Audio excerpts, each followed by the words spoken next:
and welcome to our channel Kumari Kitchen 7175. So ee roju mana video vachesi panaskayani easyga ela cut cheyalo chuddam. So ee mem ippudu chupiche vidhanga aithe cut chesukovali panaskayani.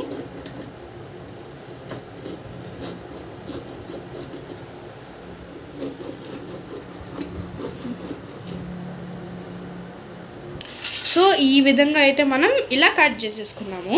So మీకు ఇక్కడ కనిపిస్తుందా, కొంచెం పనసకాయ అంటే కొంచెం పనసకాయ లోపల జిగురు జిగురుగా ఉంటుంది కాబట్టి మన చేతులకి జిగురు జిగురు అంటుకోకుండా ఒక సింపుల్ ట్రిక్, మనం ఆయిల్ని చేతికి పూసుకుంటే అసలు మనకి జిగురు అనేది చేతికి అంటదు. సో మనం ఫ్రీగా కాయలు కూడా కోసేసుకోవచ్చు.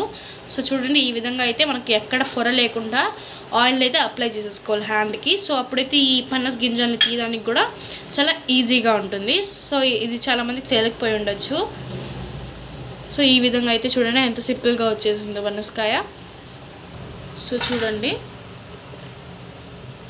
మనకి ఎంత ఈజీగా అయితే పనసకాయలు అయితే ఎలా వచ్చేస్తున్నాయో.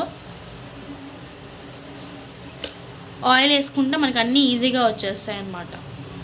సో మనం పైన వరకు అయితే ప్రస్థానం అయితే తీసేసుకుంటాం అనమాట, బట్ లోపల అట్లాగే లోడకూడదు అనమాట. సో ఇక్కడ ఉంది చూసారా, దీన్ని ఈ వైట్ దాన్ని మనం చుట్టూ కట్ చేసుకోవాలి. చూపిస్తాను ఆగండి. సో చూసారా, దాని చుట్టూ మనం దాన్ని వైట్ పార్టికల్ని మాత్రం తీసేయాలి. సో ఎందుకంటే మనం దాన్ని లోపలికి లోడకూడదు అనమాట, సీడ్స్ అన్ని బయటకు వచ్చేస్తాయి. సో అండ్ మనకి చక్కగా కూడా తినేదానికి చక్కగా రాదనమాట, దెబ్బలాగా.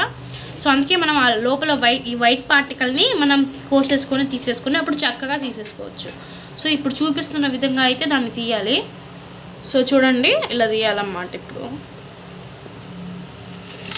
సో మనం చిన్న చుట్టూ తీసేసి తర్వాత కొంచెం లోతుగా వెళ్తుంది కదా, అప్పుడు దీన్ని అసలు ఈ పార్టికల్ని తీసేయాలి. చూడండి ఇలాగా. సో ఈ పీసెస్ ఉన్నాయి కదా, దాన్ని మాత్రం పనస గింజ పీసెస్ అని అనుకోకండి. సో మీరు దీన్ని అయితే పనస గింజ పక్కన ఉండే పీసెస్ అని అనుకోకండి, అది డస్ట్ అనమాట. సో అది కొంచెం వేస్ట్ పార్టికల్ అన్నమాట. సో ఈ గింజ మిగిలిందని పడేయకండి, దీన్ని రీయూజ్ చేసుకోవచ్చు. ఎలాగంటే మనం దీంతో పనస గింజ కర్రీ చేయొచ్చు. సో ఆల్రెడీ మేము యూట్యూబ్ ఛానల్లో పెట్టున్నాము, ఒకవేళ చూడకపోతే చూసేయండి. సో చూడండి, పనసకాయనైతే బాగా నీట్గా తీసేసుకున్నాను. కొబ్బరి నూనె మనం రాసుకున్నట్టయితే చూడండి, మన చేతులకు కూడా ఎలాంటిగా జిగురు అంటుకోదు, చాలా ఫ్రెష్గా. ఒక్క విత్తనం తీసేసామంటే దగ్గర మొత్తం తీసేసుకోవచ్చు. చూడండి, ఇలా చాలా అంటే చాలా ఈజీగా పనస గింజల్ని తీసుకోవచ్చండి. మీరు కూడా ఇలా ట్రై చేసి సింపుల్గా పనస గింజలు తీసుకోండి.